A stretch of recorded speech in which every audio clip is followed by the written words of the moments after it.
வாழ்வும் எங்கள் வளமும் மங்காத தமிழென்று சங்கே முழங்கு. எங்கள் பகைவர் எங்கோ மறைந்தார், இங்குள்ள தமிழர்கள் ஒன்றாதல் கண்டு பொங்கு தமிழர்க்கு இன்னல் விளைத்தால் சங்காரம் நிஜமென்று சங்கே முழங்கு. சங்கே முழங்கு, சங்கே முழங்கு, சங்கே முழங்கு.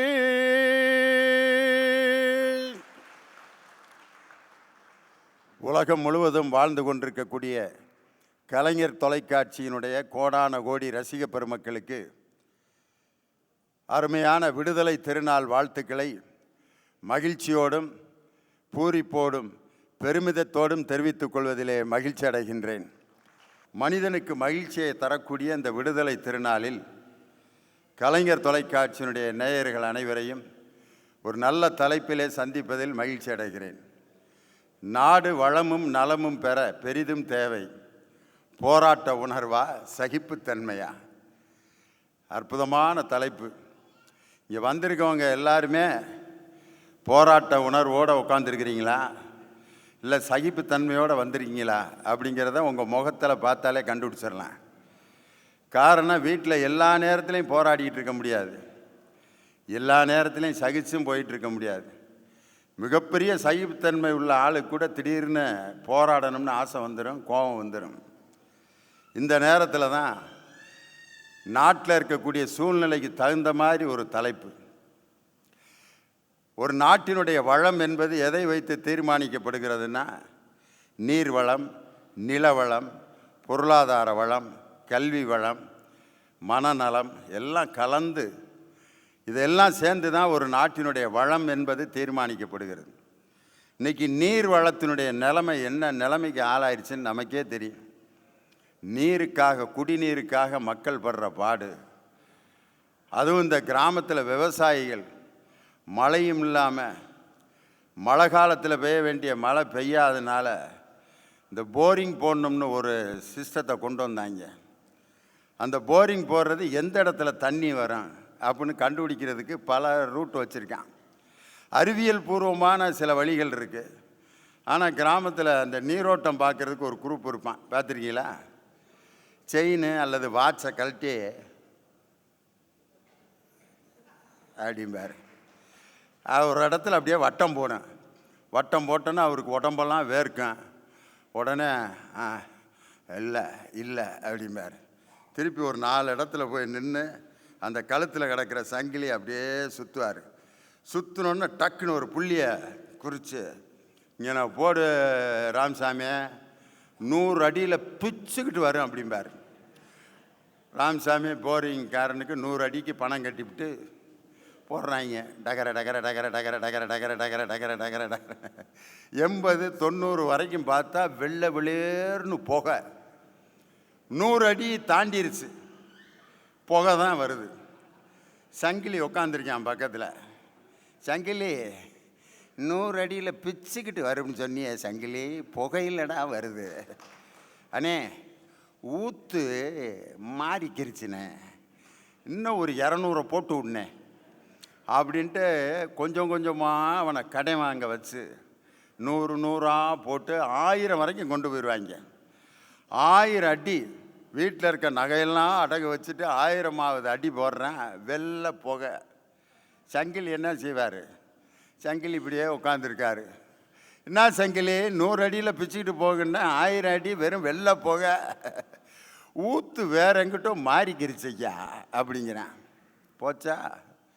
தலையில் துண்டை போட்டு உட்காந்து போரிங் போடுறேன்ட்டு இன்றைக்கி ஊர் முழுவதும் வெறும் போர்வெல்லாக போட்டு அந்த வெள்ளை மணலுக்கு நடுவில் உட்காந்துருக்கான் விவசாயி.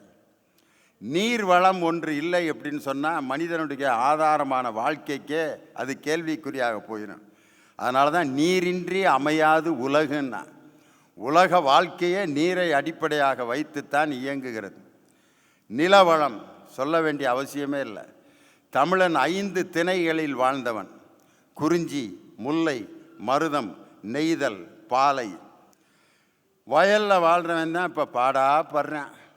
வயல்னு ஒன்று எங்கே இருக்குன்னே கண்டுபிடிக்க முடியல. இன்னும் ஒரு 10 வருஷம் கழித்து எக்ஸிபிஷனில் எடுத்து வைப்பாங்க போல இருக்குது வயலை. தஞ்சாவூர் பகுதியில் நமது தமிழர்கள் நெல் விளைவிப்பதற்காக போட்ட நெற்பயிர் இதுதான் அப்படின்ட்டு கண்ணாடி பெட்டியில் வச்சு வயலை நமக்கு எக்ஸிபிஷனில் வச்சு காட்டுற நிலமை வந்துடும் போல். அந்த வயலில் நீங்கள் பார்த்தீங்கன்னா அவங்க வாழ்க்கை தனியாக இருக்கும். அதில் அந்த வயலில் கதிர் நல்லா முற்றி அறுவடையாக இருக்கும்போது ஒரு பொம்மை ஒன்று நிப்பாட்டுவாங்க, சோளக்காட்டு பொம்மை அதுக்கு பேர். அதை எப்படி தயாரிப்பாங்கன்னா வைக்க புல்லை போட்டு ஒரு வெள்ளை துணியை போட்டு கண்ணா அப்படின்னா தைச்சு மீசெல்லாம் வச்சு கையில் ஒரு குச்சியை கொடுத்து அப்படியே நிற்கும். அந்த சோளக்காட்டு பொம்மை பார்த்தீங்கன்னா வரக்கூடிய பறவைகளை பூரா அதான் துரத்தும், பறவைகள் விலங்குகள்லாம். கலீல் கிப்ரான்னு ஒரு கவிஞர் சொல்கிறார், அந்த சோளக்காட்டு பொம்மையை பார்த்து கேட்குறார், நீ சந்தோஷமாக இருக்கியா? அதுக்கு அது சொல்லுது, ரொம்ப ஹாப்பியாக இருக்கேன். பறவைகள் விலங்குகள்லாம் என்னை பார்த்து பயப்படுது. இந்த பயந்து ஓடுறது ஒன்று பத்தாதான் நான் சந்தோஷமாக இருக்கிறதுக்குன்னு. இன்றைக்கி பல சோளக்காட்டு பொம்மை தான் இந்த நாட்டில் அலைஞ்சிக்கிட்டு இருக்கு. பார்த்தீங்கன்னா எல்லாம் பார்த்து நம்மளை பயப்படுறாங்க, இது ஒன்று போதும்டான்ட்டு. ஆனால் அதே சோளக்காட்டு பொம்மை அறுவடை முடிஞ்சோன்னு அதனுடைய நிலைமை என்ன ஆகும் தெரியுமா? அந்த வெள்ளை துணியை பூரா பிச்சு வைக்க புல்லாக சேர்ந்து மாட்டுக்கு தீவனமாக போயிடும். இன்றைக்கி ஒரு தற்காலிக பயத்தை உண்டு பண்ணி கொண்டிருக்கக்கூடிய சோளக்காட்டு பொம்மைகள் விரைவில் அறுவடை முடிந்தவுடன் அந்த வைக்கோல்கள் மாட்டுக்கு தீவனமாக போவது உறுதி. அதனால் அந்த தற்காலிக பயத்தை காட்டிக்கிட்டு இருக்கிற சோளக்காட்டு பொம்மை மாதிரி வயல்காட்டு வாழ்க்கை, பாலைவனத்து வாழ்க்கை, வெயிலோடும் வெப்பத்தோடும் போராடக்கூடிய வாழ்க்கை. அது கிடக்கட்டும், வீட்டில் எடுத்துக்கிறீங்க. போராட்ட உணர்வு உள்ள ஆளுங்க எப்படி வாழ்கிறான், சகிப்புத்தன்மை உள்ள ஆள் எப்படி வாழ்ந்துக்கிட்டு இருக்காங்கன்னு. மனைவி கூட எந்த நேரமும் போராடிக்கிட்டு இருக்கிற வீடு நீங்கள் பார்த்துருப்பீங்க. அது ஒரு ஜாலியாக இருக்கும், பட்டு ஜாலியாக இருக்கும். எந்த நேரம் பார்த்தாலும் அந்த வீட்டில் கலகலன்னு இருக்கு. ஒரு சின்ன விஷயத்துக்கு கூட அரை மணி நேரம் ஆர்கியூமெண்ட் நடக்கும். எந்த படத்துக்கு போகலாம்? விக்ரம் வேதா. ஒரு வேதாம் வேணாம், பேசாமல் வீட்டில் உட்காந்து டிவி பார்ப்பேன். நான் சொல்லிக்கிறேன் டிக்கெட் போட்டு வந்துட்டேன், அப்புறம் திரும்ப வீட்டில் உட்காந்து டிவி பார்க்கணுங்கிற. நான் பார்க்க முடியாது. அப்போ நீ மட்டும் போ சினிமாவுக்கு. நான் மட்டும் போக முடியாது, நான் வேறு யாராவது கூட கூட்டிகிட்டு போவேங்கிறேன். வேறு யாராவதுன்னா யார்? அது நான் யாரையோ கூட்டி போவேன், உனக்கு என்ன அப்படின்னா விறுவிறுன்னு சேலையை கட்டிட்டு ஒடியாருது. இந்த ஆள் யாரையாவது கூட்டிகிட்டு போயிட்டான்னா இது வேற வம்பா, போ சினிமாவுக்கு அப்படி. இது மாதிரி எல்லா விஷயத்தையும் போராடி முடிவெடுப்பாங்க. ஆனால் நம்ம சகிப்புத்தன்மைக்குன்னே சில சோதனை நடக்கும் பாருங்க. பொது இடத்துல இருந்து சிகரெட்டு குடிக்கிறான், என்ன செய்ய முடியுது? ட்ரெயினில் சில பேர் பார்த்தீங்கன்னா ஒரு 3 பாத்திரம் நிறையா தீனி, வேர்க்கடலை, ஜிலேபி, மிக்சரு எல்லாத்தையும் வச்சுட்டு 3 சின்ன பிள்ளை உட்காந்துருக்கு.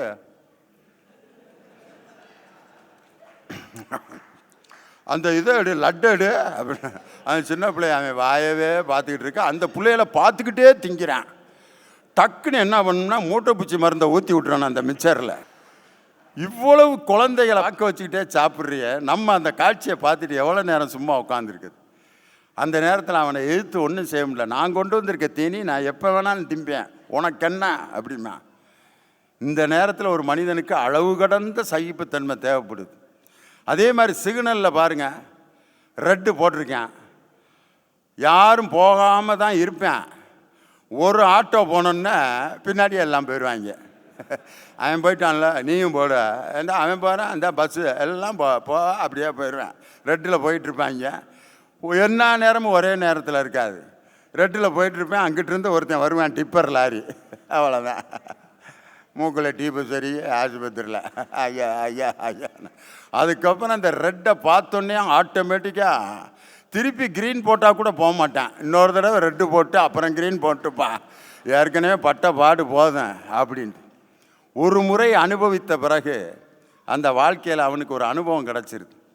எல்லா விஷயத்திலையுமே ஒரு மனிதன் சகிப்புத்தன்மையும் தேவைப்படுது, போராட்டமும் தேவைப்படுது. அற்புதமான ரசிக பெருமக்கள், நன்றாக ரசித்து கொண்டிருக்கிறீர்கள். நல்ல ரசனை உள்ளவர்கள் பாருங்கள், யாருக்கும் கெடுதல் பண்ண மாட்டாங்க. நல்ல ஒரு கிரிக்கெட் மேட்சை ரசித்து பார்க்குற ஆளை நம்பி பொண்ணு கொடுக்கலாம். கிரிக்கெட் மேட்ச் பார்க்குற மாதிரி அந்த பொண்ணை ரசித்து வாழ்ந்துக்கிட்டு இருப்பான்.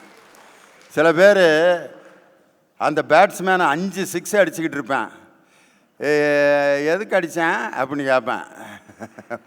அப்படியே பேட்டை வாங்கி அவன் மோரையில் அடிச்சிட வேண்டியது தான். எதுக்கு அடித்தான்னா, அந்த டீம் ஜெயிக்கிறதுக்கு, இந்தியா ஜெயிக்கிறதுக்கு அடிச்சுக்கிட்டு இருக்கான்டா அப்படின்னு விளக்கம் சொல்ல வேண்டியிருக்கு. அதே மாதிரி நல்ல ரசிகர்கள், ஒரு பாட்டை நல்லா ரசிக்கிறவங்க பாருங்கள், வாழ்க்கையும் ரசித்து வாழ்வார்கள். சில பேர் ரோட்டில் நடந்து போயிட்டுருக்கப்போ ஒரு அழகான பாட்டு கேட்டோன்னா கொஞ்ச நேரம் நின்றுவான். பார்த்துருக்கீங்களா? அவன் உண்மையிலே வாழ்க்கையை ரசித்து பழகினவன். கொஞ்ச நேரம் நின்றுவான். இந்த பாட்டை கொஞ்ச நேரம் கேட்டு போகலாம், என்ன ஆனாலும் பரவாயில்லடா அப்படின்ட்டு. அப்படிப்பட்ட நல்ல ரசிகர்கள் கலைஞர் தொலைக்காட்சியினுடைய ரசிகர்கள். அதனால் இந்த சுதந்திர தினத்திலே ஒரு அற்புதமான தலைப்பிலே உங்களை சந்திக்க வந்திருக்கிறோம். நாடு வளமும் நலமும் பெற பெரிதும் தேவை போராட்ட உணர்வு தான் அப்படிங்கிற அணியை தொடக்கி வைத்து உங்கள் மனம் கவர்ந்த டாக்டர் ராஜமூர்த்தி தனது கருத்துக்களை வழங்க பலத்த கரவொலியோடு மேடைக்கு வருகிறார். நடுவர் அவர்களே, இன்றைய தினம் சுதந்திர தினம். சும்மா இருந்திருந்தால் நமக்கு சுதந்திரம் கிடைச்சிருக்குமா? நம்முடைய வீரர்கள், தலைவர்கள், காந்தி முதற்கொண்டு தமிழகத்திலே போராடிய வஉசி வரை சகிப்புத்தன்மையோடு ஆங்கிலேயனா பார்த்து கொடுக்குறப்ப கொடுக்கட்டீங்க, நாம் பேசாமல் இருப்போம் அப்படின்னா இன்னமும் நாம் அடிமைகளாகத்தான் இருந்து கொண்டிருப்போம். பாரதி சொன்னான், வீர சுதந்திரம் வேண்டி நின்றார் பின்னர் வேறொன்று கொள்வாரோ என்று சொன்னான். அண்ணன் உங்களுக்கு தான் என்ன சொல்கிறேன், உங்களை போல ஆளுக்குன்னே பாரதி சில பாடலாம் பாடியிருக்கிறாரு. எது நடந்தாலும் கவலைப்பட மாட்டோம், நாங்கள் அப்படியே இருப்போம், 3 வேளை சாப்பாடு சாப்பிடுவோம், எங்களுக்கு சகிப்புத்தன்மை இருக்குது அப்படிங்கிறதுக்காக சொல்லியிருக்கிறான். அச்சமும் வேடிமையும் அருமை சிறுமதியும் உச்சத்தில் கொண்டாரடி கிளியே ஊமை சனங்களடி. எப்படி? அச்சமும் பேடிமையும் அடிமை சிறுமதியும் உச்சத்தில் கொண்டாரடி கிளியே ஊமை சனங்களடின்னு அவங்களுக்கு பாடியிருக்கிறான். எங்களை போல போராட்ட குணமுள்ள இளைஞர்களுக்காக, பெண்களுக்காக பாடிய பாட்டை தான் அச்சமில்லை அச்சமில்லை அச்சம் என்பதில்லையே, உச்சி மீது வானிடிந்து வீழுகின்ற போதிலும் அச்சமில்லை அச்சமில்லை அச்சம் என்பதில்லையே, இச்சகத்து மீது உள்ளோர் எதிர்த்து நின்ற போதிலும் அச்சமில்லை என்று பாடினான். நச்சை கொண்டு வந்து வாயில் நண்பர் ஊட்டுகின்ற போதிலும் அச்சமில்லை என்று பாடினான். எல்லாவற்றுக்கும் மேலாக பாரதியோட கவிதையில் அதை சொல்லணும். இன்னைக்கு சுதந்திர தினத்தில் அவர் சொல்கிறான், பாதகம் செய்பவரை கண்டால் நீ பயங்கொள்ளல் ஆகாது பாப்பா, மோதி மிதித்து விடு பாப்பா, அவர் முகத்தில் உமிழ்ந்து விடு பாப்பா என்று சொல்கிறானே. அங்கே இருக்கியா நம்முடைய போராட்ட குணம், வீரம் எல்லாம். நடுவர் அவர்களே, உள்ளபடியே சொல்ல போனால் ரூபாய்களுக்கு ஆசைப்படாத ரூபாக்கள் சிலர் காவல்துறையிலே பணியாற்றி கொண்டிருக்கிறார்கள், இன்னமும் போராடி கொண்டிருக்கிறார்கள், இந்தியாவிலே காவல்துறைக்கு பெருமையை சேர்த்து கொண்டிருக்கிறார்கள். அந்த போராட்ட குணம் நமக்கு வர வேண்டும் ஐயா. வைரமுத்து என்ன ஒரு படத்தில் பாட்டு எழுதியிருப்பார் பாருங்க. உள்ளபடியே நான் மாணவனாக இருக்கின்ற பொழுது அந்த பாடலை கேட்டபொழுது என்னுடைய நாடி நரம்பெல்லாம் முறுக்கி ஏறும். எரிமலை எப்படி பொறுக்கும் நம் நெருப்புக்கு இன்னுமா உறக்கம், சிங்க கூட்டம் நிமிர்ந்தால் துன்ப சிறையின் கதவு தெரிக்கும், நாம் கண்ணீர் விற்கும் ஜாதி இனி அழுதால் வராது நீதி. அருமையான ஒரு பாட்டு. அதனால ரத்தம், வியர்வை எல்லாவற்றையும் சிந்தி பெற்ற சுதந்திரம் ஐயா. வீரம் இல்லாவிட்டால், போராட்ட உணர்வு இல்லாவிட்டால் இன்றைக்கு சுதந்திரம் கிடைத்திருக்குமா? ஒரு புழு வண்ணத்து பூச்சியாக மாறுகிறது என்றால் அது எவ்வளவு போராட்டத்தை சந்தித்திருக்கிறது தெரியுமா? கொஞ்சம் கொஞ்சமாக உருமாற்றம் பெற்று தன்னுடைய உடம்புகளால் அந்த கூட்டை உடைத்து வண்ணத்து பூச்சியாக வெளியிலே பறக்கின்ற பொழுது அது எவ்வளவு போராட்டத்தை சந்தித்து வெளிவருகிறது. ஒரு புழுவுக்கே அவ்வளவு போராட்ட குணம் இருக்கின்ற போது 6 அறிவு படைத்த மனிதர்களாகிய நமக்கு எந்த அளவிற்கு போராட்ட குணம் இருக்க வேண்டும்? அண்ணல் அம்பேத்கர் அழகா ஒன்று சொன்னாருங்க, ஆடுகளைத்தான் பலியிடுவார்களே தவிர சிங்கங்களை அல்ல. அருமையான வார்த்தை. சோம்பி கிடந்தால் சிலந்தி கூட உன்னை சிறைபிடிக்கும், எழுந்து நடந்தால் இமயம் கூட வழி கொடுக்கும் ஐயா. நம்முடைய இந்தியாவிலே பிறந்த அம்பேத்கரை போற போராளிகள் உலகமெங்கிலும் பிறந்திருக்கிறார்கள். சேகுவாரா, அவரை பற்றி நீங்கள் அறிந்திருப்பீர்கள். ஃபிடல் கேஸ்ட்ரோவை அறிந்திருப்பீர்கள். சேகுவாரா ஒரு வார்த்தை சொல்கிறான் பாருங்க, ஒரு வாக்கியம் சொல்கிறான், இந்த உலகத்தின் எந்த மூலையிலே அநியாயம் நடந்தாலும் நீ மனங்கொதித்து போராட நினைத்தால் நீ என்னுடைய சக தோழனை என்று சொன்னான் பாருங்க. உள்ளபடியே ஃபிடல் காஸ்ட்ரோவும் சேகுவராவும் அமெரிக்கா என்கின்ற வல்லரசினுடைய சிம்ம சொப்பனமாக திகழ்ந்தவர்கள், மிகப்பெரிய போராளிகள். சோசலிச குடியரசு அரசை கியூபாவிலே உண்டாக்கினான் ஃபிடல் காஸ்ட்ரோ. அவனை எல்லாம் நான் மறக்க முடியுமா? ஏன் அந்த உலக நாடுகளுக்கு போறீங்க? தமிழ்நாட்டில் வாங்கயா. இவே ராமசாமி என்கின்ற தந்தை பெரியார் அவர்கள் போராடி இருக்காவிட்டால் இன்றைய தினம் இந்த ராஜமூர்த்தி மருத்துவர் இல்லையா? அவர் சொல்றாருங்க, ஈவே ராமசாமி ஆகிய நான் இந்த தமிழ் இனம் மானமும் அறிவும் உள்ள இனமாக மாற வேண்டும் என்பதற்காக ஓயாமல் போராடி கொண்டிருப்பவன். இதை செய்வதற்கு எனக்கு தகுதி இருக்கிறதோ இல்லையோ, இதை செய்வதற்கு வேறு யாரும் முன்வராத காரணத்தினால் அந்த பணியை என்மேல் போட்டுக்கொண்டு அதே வேலையாக இருப்பவன் என்று தந்தை பெரியார் சொல்லுகிறார். அதனால தான் கலைஞர் பெரியாரை பற்றி சொல்லுகின்ற போது அருமையாக கவிதை எழுதுகிறார். மலைகளை உடைத்து படையெடுக்கும் காட்டாற்று வெள்ளம் அவர், அந்த வெள்ளத்திலே பழம் பஞ்சாங்க மண் வீடுகள் இருந்த இடம் தெரியவில்லை என்பார். அவர் ஒரு போர்வால் அதன் ஒரு வீச்சிலே புரோகிதம் மூச்சற்று போயிற்று என்று சொல்லுவார். அவர் ஒரு எரிமலை, அதனுடைய நெருப்பு குழம்பிலே வைதிகபுரியை நோக்கி பாய்ந்து வருகிற்று அந்த நெருப்பு குழம்பு என்று தந்தை பெரியாரை கலைஞர் அவர்கள் சொல்வார்கள். மிகப்பெரிய போராளியாக 94 வயது வரை வாழ்ந்த அவர் போட்ட பிச்சை தான் நம்மை போன்றவர்கள் இன்றைக்கு மேடையில் ஏறி பேசிக்கொண்டிருக்கிறோம். அவருடைய வழி வந்த கலைஞர் அவர்கள் நிறைய பேசலாம். அவர் சொல்றார், நெஞ்சுக்கு நீதியில் எழுதுறார், மீன் குழம்பு சாப்பாட்டை 2 விதமாக சாப்பிட்றது உண்டு. அவர் சொல்லுகிறார், முன்னுரையிலே எழுதுகிறார், அந்த மீனை ருசித்து சாப்பிடுகின்ற போது சிறு முட்கள் சில நேரம் நாக்கிலே ஒட்டிக்குள்ளும் குத்தும். அது ஒரு சிறிய துன்பம் தான், ஆனால் மீனுடைய சுவையில் அது மறந்து போகும். சில நேர பெரிய முட்கள் தொண்டையிலே மாட்டிக்கொண்டு சிக்கிக்கொண்டு நிறைய துன்பத்தை வெளியே ஏற்படுத்தி இரத்தத்தை வரவழைக்கும். இதிலே என்னுடைய வாழ்க்கை 2வது வகை வாழ்க்கை என்று சொல்கிறார் தலைவர் கலைஞர் அவர்கள். வாழ்க்கை ஒரு போராட்டம் பல பேருக்கு, ஆனால் போராட்டமே வாழ்க்கையாக வாழ்ந்தவர் நம்முடைய தலைவர் கலைஞர் அவர்கள். எவ்வளவு போராட்டம் அடுக்கிக் கொண்டே போகலாம், இங்கு நேரமில்லை. விவசாயிகள் பிரச்சனையிலிருந்து இந்தி மொழி திணிப்பு எதிர்ப்பிலிருந்து காவிரி நீர் பிரச்சனை, இலங்கை தமிழர் பிரச்சனை, சமூக நீதிக்கான போராட்டம், அதே வழியிலே இன்றைக்கு திராவிட முன்னேற்ற கழகத்தினுடைய செயல் தலைவராக இருக்கக்கூடிய தளபதி அவர்கள், புலிக்கு பிறந்தது பூனையாகுமா? வள்ளுவர் சொல்லுவார், தூங்காமை கல்வி துணிவுடைமை 3ம் நீங்கா நிலன் ஆள்பவருக்கு. அண்ணன் தனபால உங்களுக்கு தானே சொல்றேன், அதுல வள்ளுவர் சொல்லியிருக்காரு, துணிவுடைமை என்கின்ற ஒரு சொல்லை கையாளுகிறார். துணிவு இருக்கணும்யா, ஒரு கெத்து இருக்கணும். கெத்து இல்லாம எத்தனை காலம் மனிதன் வாழ்ந்தான் என்பது கேள்வி இல்லை, அவன் எப்படி வாழ்ந்தான் என்பதை உணர்ந்தால் வாழ்க்கையில் தோல்வி இல்லை, வாழ்க்கையில் தோல்வி இல்லை. அருமையான பாடல் பாருங்க. பகத்சிங், ராஜகுரு, சுகதேவ் இவர்களை தூக்கில் போடுகின்ற பொழுது பகத்சிங் ஒரு விண்ணப்பம் வைக்கிறான். என்ன சொல்றா தெரியுமா? என்னை தூக்கில் இடாதீர்கள், என்னை துப்பாக்கியால் சுட்டுக் கொள்ளுங்கள். ஏன் தெரியுமா? துப்பாக்கியால் சுட்டுக் கொள்ளுகின்ற பொழுது என்னுடைய உடம்பு இந்த தாய் மண்ணை முத்தமிடும். நீங்கள் தூக்கிலிட்டு விட்டால் என்னுடைய தாய் மண்ணிலிருந்து என் உடம்பு மேலே சென்று விடும். தயவு செய்து என்னை சுட்டுக் கொள்ளுங்கள் என்று சொன்னானே. தேசபக்தி, அந்த வீரம், அந்த துணிச்சல், அது வேணும் ஐயா. அதனால தான் கட்டாய இந்தி திணிப்பு வருகின்ற போது தமிழர்களாகி இருக்கக்கூடிய நாம் நம்முடைய தாய் தமிழை காப்பாற்ற இந்தி திணிப்பை என்றும் எதிர்ப்போம் என்று இன்றைக்கு களத்திலே போராடி கொண்டிருக்கிறார்கள். செயல் தலைவர் கூட சில நாட்களுக்கு முன்பாக அந்த நீட் தேர்வு என்கின்ற பின்தங்கிய கிராமப்புற மாணவர்களுடைய எதிர்காலத்தை கேள்விக்குறியாக்கக்கூடிய அந்த தேர்வை வைக்கக்கூடாது என்று போராடி இருக்கிறார்.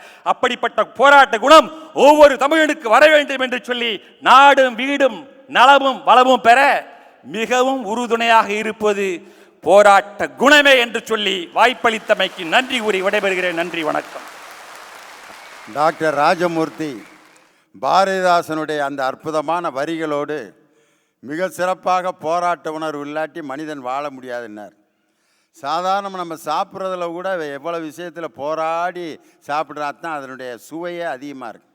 கரும்பு சாறு புழிஞ்சு கடன்னு டம்ளரில் குடிக்கிறத விட அந்த கரும்பை கடித்து கடித்து கடித்து துப்பி அந்த பாதி கடிச்சிக்கிட்டு இருக்கப்ப நடுவில் ஒரு கணு வரும். அது நம்மளுக்கு சோதனையாகவே இருக்கேன், கடிக்க முடியாது. இது எதுக்கு இடையில வந்துச்சு, எல்லாமே இதுவாக இருந்தால் எப்படி இருக்கேன்? அப்படித்தான் வாழ்க்கை இருக்கக்கூடாது. இடையில நம்மளுக்கு அப்படி ஒரு இடைஞ்சல் வந்தால் தான் அதை கடிச்சிட்டு திருப்பி அடுத்த ஒரு சுகம் வர்றப்ப ஜாலியாக இருக்கும். கரும்பை கடித்து கடித்து சாப்பிட்றது, வேர்க்கல்ல அந்த மூடியோடு இருக்க வேர்க்கல்லையே உடச்சி அந்த பருப்பில் இருக்க தொலி அப்படி அப்படி எடுத்து அப்படி ரெண்டு ரெண்டு பருப்பாக சாப்பிட்டு பாருங்கள், ஜாலியாக இருக்கும். சில பேர் தோல்லாம் உரித்து பாக்கெட் பண்ணி விற்பேன், அதை அரைச்சி சாப்பிடுவாங்க. வேர்க்கல்லை அரைச்சி அந்த மாவை எடுத்து பேசாமல் தண்ணியில் கரைச்சி கடகடன்னு குடுறா. வேர்க்கல்லையெல்லாம் அப்படி உடச்சி உடச்சி உடச்சி உடச்சி ஒன்றொன்னா சாப்பிட்றது தான் சுகம். சாப்பிட்றதுல கூட இப்படி ஒரு போராட்டம் பண்ண வேண்டியிருக்கு. இன்றைக்கி பாருங்கள், மழை இல்லாத நேரத்தில் ஊர் உலகத்தில் இருக்கக்கூடிய ஏரிகளும் குளங்களும் தூர்வாரப்படுகிறது. தூர் வார வேண்டியவனே வார மாட்டேங்கிறான் தூரை. ஏன்டா நீங்கள் ஏன்டா வார மாட்டேங்கிறீங்கன்னா, எங்கள் தூரை பாதுகாக்கிறதுக்கே எங்களுக்கு நேரம் சரியாக இருக்குது, எங்கள் தூரை வாரிடுவாங்க போல இருக்குது, நாங்கள் எதுக்கு அந்த தூரை போய் வாடுறோம். சரி, வாரின தூர் எப்படி வாரியிருக்காங்கன்னு பார்க்க போகிறாரு, அவரை பிடிச்சி உள்ளே வைக்கிறாங்க.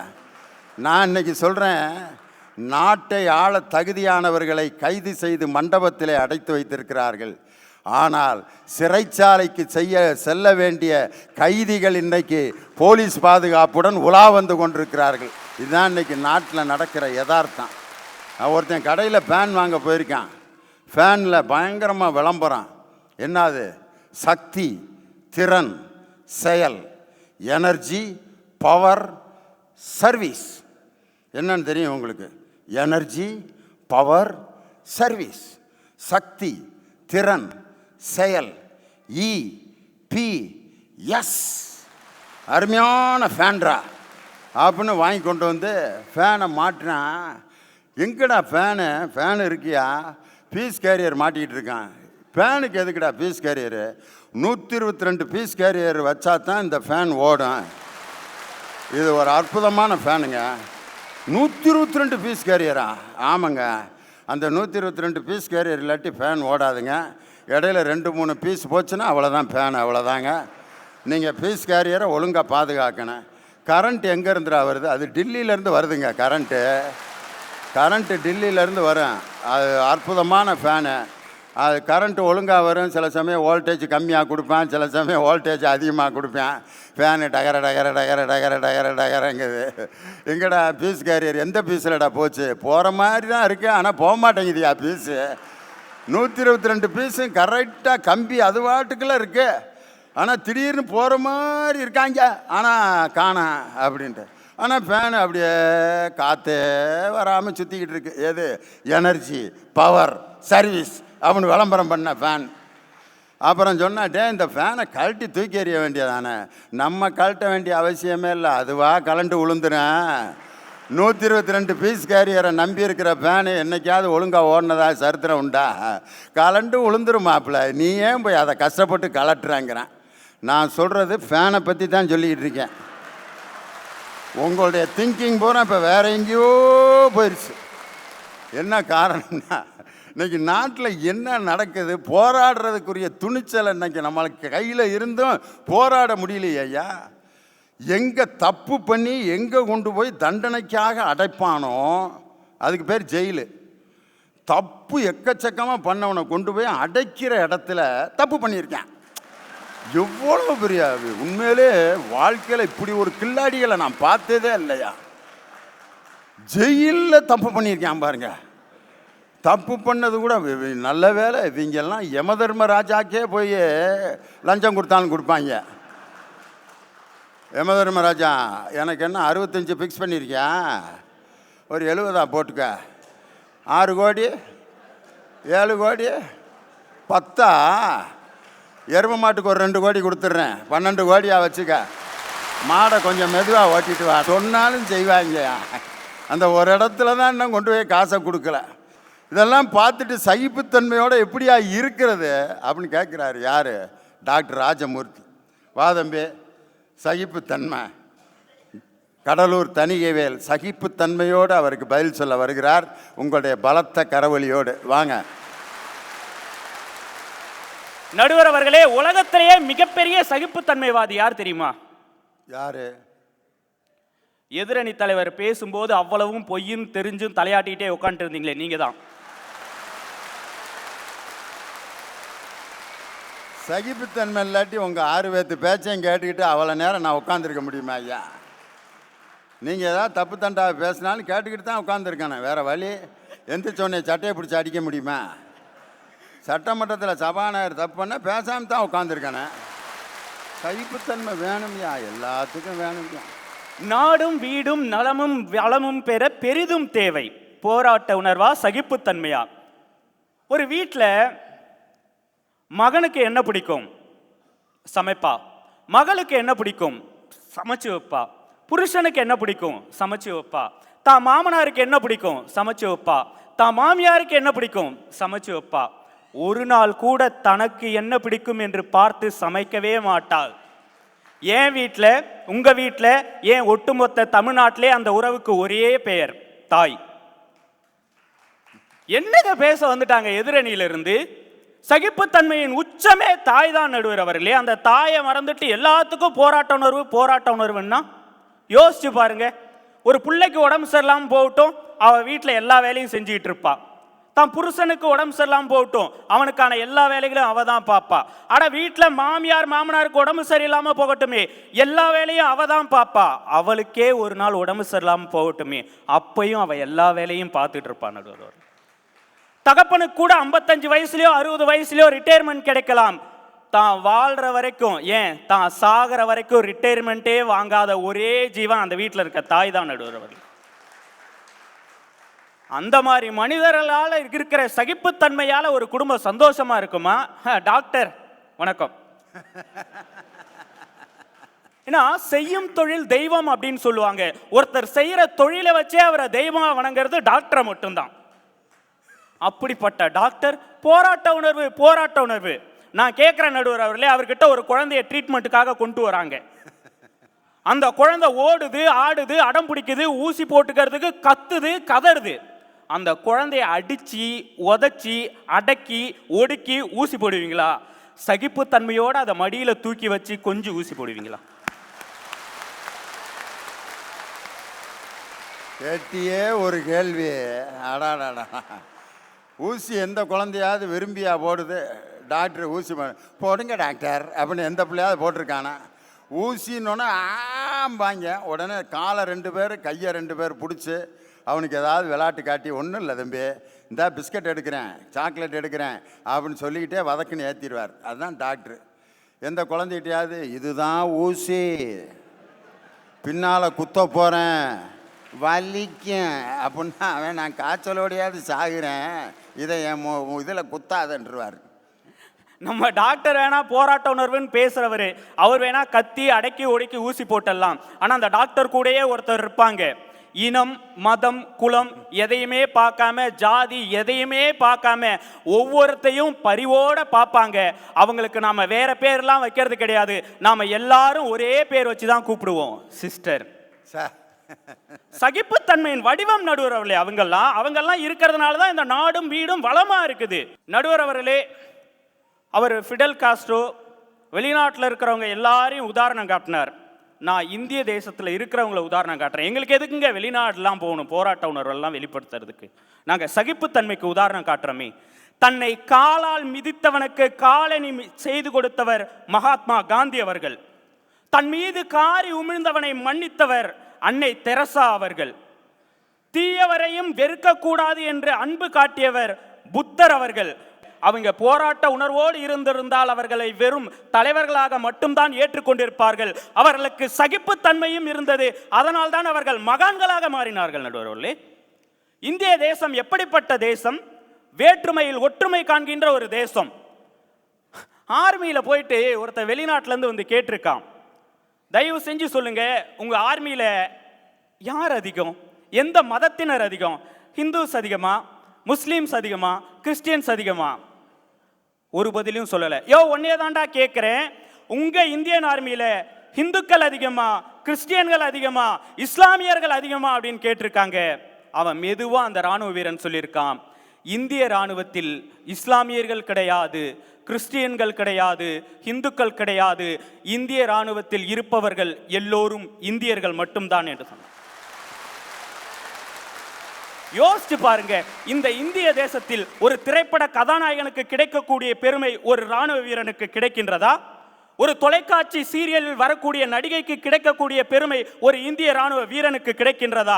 தனக்கு எந்த புகழும் எந்த பேரும் கிடைக்காது என்று தெரிந்தும் ஒவ்வொரு பண்டிகையும் நாம் சுகமாக கொண்டாடி சுகமாக வாழ்வதற்காக தன் வாழ்க்கையும் தன் உயிரையும் அர்ப்பணித்து சகிப்புத்தன்மையோடு எல்லையில் பாதுகாத்து நிற்கின்றானே, அந்த ராணுவ வீரனால் தான் இந்த இந்தியா நலமும் வளமும் பெறுகிறது. நடுவர் அவர்களே, சமீப காலத்தில் மட்டும்தான் இந்தியாவில், குறிப்பாக நம்ம இந்தியாவில் மட்டும்தான் தேவையில்லாத சட்டங்கள், புரியாத திட்டங்கள், இது எல்லாத்தையும் போட்டு நம்மளை கொண்டுகிட்டு இருக்கான். அதுவும் புதுசாக வரி போடுறான். வருங்காலத்தில் பாருங்க, இந்தியர்கள் எல்லாம் வரி குதிரையாக தான் தெரியும். எத்தனை வரியை நாங்கள் கட்டுறது? நடுவரில் 2 இட்லியை நிம்மதியாக தின்ன முடியுதா? ஆனால் யோசிச்சு பாருங்க, இந்திய அரசாங்கம் ஒரு சட்டம் போடுது, ஒரு திட்டம் போடுது. என் தேசம், என் அரசாங்கம் எனக்கு ஒரு திட்டம் போடுகின்றது, ஒரு சட்டம் போடுகின்றது. அதை ஏற்றுக்கொண்டு அதை பின்பற்ற வேண்டியது ஒவ்வொரு இந்தியன் குடிமகனின் கடமை என்று சகிப்புத்தன்மையோடு ஏற்றுக்கொண்டு அமைதியான வழியில் நடக்கின்றோமே, அதனால்தான் இந்திய தேசம் இன்னும் அமைதி பூங்காவாக இருக்குதா இல்லையா? மஞ்சள் சட்டையை போட்டால் உண்மை சொல்லுவாங்க நடுவர்களே, நீங்க சொல்லுங்க. 2 இட்லியும் ஒரு வடையும் தின்னுட்டு 72 ரூபா 65 காசு பில்லு. எங்கள் ஊருக்காரன் வந்து எனக்கிட்ட ஃபோன் பண்ணி கண்ணீர் விட்டு அழுகிறான். 2 இட்லி தான் சார் தின்னேன், 72 ரூபா 50 காசு போட்டிருக்காங்க அப்படின்னு. அது வரிடா, வீட்டில் கொடுத்துருந்தா ஒரு வாரத்துக்கு நான் பாட்டுக்கு இட்லியை தின்னுக்கிட்டு இருந்திருப்பேன். ஒருபடி அரிசியும் காப்பிடி உளுந்தையும் வாங்கி நாங்கள் பாட்டுக்கு அரைச்சரைச்சி சாப்பிட்ருப்போமே. ஹோட்டலில் போய் 2 இட்லியை தின்னுட்டு 72 ரூபாங்க. பஸ்ஸுக்கு காசு இல்லாமல் நடந்தே திருவெற்றியூர் வரைக்கும் போகிறதா இட்லியை தின்னு விட்டுன்னு. பாவம். நடுவர் அவர்களை நிறைவாக இப்படி சொல்லி முடிக்கின்றேன். எனக்கு மகேந்திர சிங் தோனினா ரொம்ப பிடிக்குங்க. தோனி மாதிரி ஒரு கேப்டன் எந்த ஒரு தேசத்துக்கும் அமையவே மாட்டாங்க. 2011 எங்களுக்கு உலகக்கோப்பையை வாங்கி கொடுத்தாரு, அதனால் அவர் எனக்கு பிடிக்குமா? கிடையாது. 2013 சாம்பியன்ஸ் டிராஃபி வாங்கி கொடுத்தாரு. ஆஸ்திரேலியாவில் எந்த ஒரு இந்திய அணி கேப்டனும் போய் ஒன் டே சீரியஸை வின் பண்ணதே இல்லை அப்படின்றத மாற்றி ஒன் டே சீரியஸை வின் பண்ணிட்டு வந்தாரு. அதனால கிடையாது. தனக்கு பிறகு தன் இந்திய அணியை வழிநடத்துவதற்காக விராட் கோலி என்கின்ற அடுத்த கட்ட தலைவனை உருவாக்கி வைத்தார். அதுதான் மகேந்திர சிங் தோனி எனக்கு மிகவும் பிடிப்பதற்கு காரணம். ஆனா இவ்வளவு சாதனையும் செஞ்ச மகேந்திர சிங் தோனியை எத்தனை குறை சொன்னா, கேப்டன்ஷிப்பை விட்டு விலகி போ, டெஸ்ட் சீரியஸுக்கு நீ தகுதியா இருக்க மாட்ட, ஒன் டே விளையாடுறதுக்கு உனக்கு தகுதி இல்லை, விளையாடுறதுக்கே உனக்கு தகுதி இல்லைன்னு சொன்னா, ஒவ்வொரு தேசமும் ஏங்குகின்ற ஒரு கேப்டனை விளையாடுறதுக்கே உனக்கு தகுதி இல்லைன்னு சொன்னது அப்போ கூட சகிப்புத்தன்மையோடு அதை ஏத்துக்கிட்டு இந்திய நாட்டிற்கும் இந்திய கிரிக்கெட் அணிக்கும் பணியாற்ற வேண்டியது என்னுடைய கடமை. எத்தனை பேர் குறை சொன்னால் என்ன, இந்திய அணிக்காக என் உயிரையும் கொடுப்பேன் என்று சகிப்புத்தன்மையோடு அத்தனை தாக்குதல்களையும் ஏற்றுக்கொண்டு நின்றாரே மகேந்திர சிங் தோனி, அவரை போன்ற மனிதர்களால் தான் இந்திய தேசத்திற்கு பெருமை என்று சொல்லி நல்லதொரு வாய்ப்பிற்கு நன்றி பாராட்டி இடம் அமர்கின்றேன். நன்றி, வணக்கம். எம்ஜிஆர் முதலமைச்சராக இருந்த சமயத்தில் நடந்த ஒரு சம்பவம். அப்போ அங்கே எம்ஜிஆர் முதலமைச்சராக இருந்தப்போ ஒரு சட்டம் இருந்துச்சு. என்னன்னா, அரசாங்க வாகனத்தை மந்திரிகள் தனிப்பட்ட வேலைகளுக்கு பயன்படுத்தக்கூடாது அப்படின்னு ஒரு சட்டம். அப்போ எம்ஜிஆர் அமைச்சரவையிலிருந்து ஒரு பெண் அமைச்சர் அரசாங்க மந்திரி வாகனத்தை எடுத்துக்கிட்டு கிண்டி ரேஸ் கிளப்புக்கு போயிட்டாங்க. அமைச்சர் போகலை, அமைச்சருடைய அம்மா போய் கிண்டி ரேஸ் கிளப்பில் மீட்டிங்லாம் அட்டன் பண்ணிவிட்டு அந்த வண்டி நிற்கிது. பத்திரிகைக்காரன் ஃபோட்டோ எடுத்துட்டேன். மாட்டினியா அப்படின்ட்டு மாட்டி. அப்போ சட்டமன்றம் நடந்துக்கிட்டு இருந்த நேரம் டாக்டர் கலைஞர் அப்போ எதிர்க்கட்சி தலைவர் ஃபோட்டோவை கொண்டு வந்து பத்திரிகைக்காரன் கொடுத்துட்டாங்க. தலைவரை சட்டமன்றத்தில் கலப்புங்க, எம்ஜிஆர் மண்ணை கவனம் இன்னைக்கு போட்ட சட்டத்தை அவங்க நாட்டில் அவங்க அமைச்சரவையில் இருக்க அமைச்சரே மீறி இருக்கார். நாள் முழுவதும் சட்டமன்றம் நடந்துருச்சு, முடிஞ்சிருச்சு. பத்திரிகைக்காரங்களாம் ஆசையாக காத்துட்ருக்காங்க. ஒன்றும் நடக்கலை. வெளியே 2 பேரும் சிரிச்சிட்டு வர்றாங்க. யார்? எம்ஜிஆரும் கலைஞரும். என்னடா அது, எம்ஜிஆர் ரொம்ப சந்தோஷமாக வர்றாரு, தலைவர் பிரச்சனையை கிளப்பில் போல இருக்கே, என்னன்னு கேட்டதுக்கு தலைவர் என்ன செஞ்சுருக்காருன்னா, எம்ஜிஆரை கூப்பிட்டு மதிய உணவு இடைவேளையில் அந்த ஃபோட்டோவை கொடுத்து, உங்கள் பெண் அமைச்சர் இப்படி அரசாங்க வாகனத்தை எடுத்துகிட்டு போயிருக்காங்க, அமைச்சர் போயிருந்தா நான் பிரச்சனையை கிளப்பியிருப்பேன். அமைச்சருடைய தாய்க்கு இந்த சட்டம் தெரியாது, அவங்க எடுத்துகிட்டு போயிட்டாங்க. ஒரு அமைச்சரின் தாய் சட்டமன்றத்தில் அவமானப்படக்கூடாது. இந்த ஃபோட்டோவை வச்சு அந்த அமைச்சரை கவனமாக இருக்க சொல்லுன்னு சொல்லிட்டார். எம்ஜிஆர் சிரிச்சுக்கிட்டே வர்றார். பத்திரிகைக்காரங்களாம் எம்ஜிஆர் அப்படியே பார்க்குறாங்க. எம்ஜிஆர் அப்போ ஒரு வாக்கியம் சொல்லியிருக்காரு, எனக்கும் கலைஞருக்கும் குடுமிப்பிடி சண்டை நடக்கும் என்று எதிர்பார்த்து வந்தீர்களா அப்படின்னு கேட்குறாரு. அதுக்கு தலைவரை விட்டார் ஒரு பதில், எனக்கும் எம்ஜிஆருக்கும் குடுமிப்பிடி சண்டை நடக்க வாய்ப்பே இல்லை. காரணம், எனக்கும் குடுமி இல்லை, அவருக்கும் குடுமி இல்லைன்றிருக்கார். எம்ஜிஆர் வீட்டில் தொப்பியை கலட்டி வைக்கிறப்பெல்லாம் நினச்சி சிரிச்சேன்னு எழுதியிருக்கார். ஒரு எதிர்க்கட்சி தலைவருக்கும் ஒரு முதலமைச்சருக்கும் எப்படி ஒரு அற்புதமான உறவை வளர்த்து கொடுத்த முத்தமிழறிஞர் டாக்டர் கலைஞருடைய சகிப்புத்தன்மை பார்த்தீங்களா? இன்றைக்கி அப்படி ஒரு சகிப்புத்தன்மை இன்றைக்கி எதிர்பார்க்க முடியுதா? கண்ணு முன்னாடியே அக்கிரமம் நடக்குது.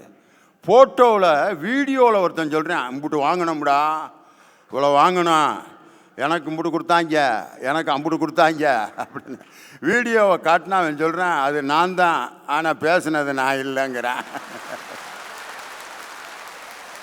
இதை பார்த்துட்டு என்னதான் செய்கிறது? அப்புறம் எங்கடா உட்காந்து பேசினேன், எங்கிட்ட எடுத்து விட்டாங்க, ஆனால் நான் வேற என்னமா பேசினேன், அவங்க வேற என்னமா உல்ட்டா பண்ணிட்டாங்கன்றேன்.